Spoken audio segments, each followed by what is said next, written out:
এখন ডালটা হয়ে গেছে, ভাজিটা বসিয়ে দেব এবং ডালটা হয়ে গেছে।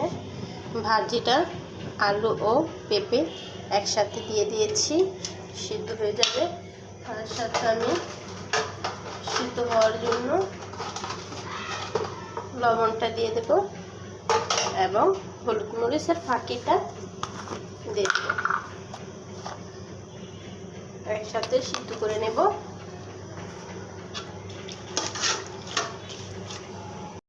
এখন আমি ভাজিটা বাগার দিয়ে নেব, পেঁয়াজটা লাল করে নেব। ভাজিটা ঢেলে নিয়েছি,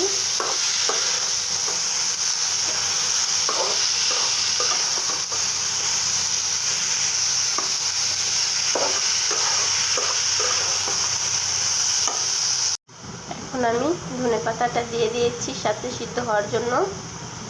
গাছে থেকে আনলাম, পাতাটি দিয়ে দিলাম।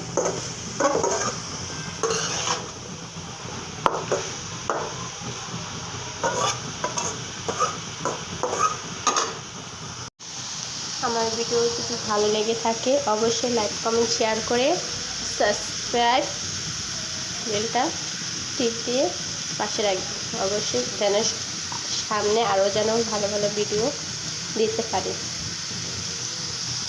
এখন আমার ভাজি হয়ে গেছে।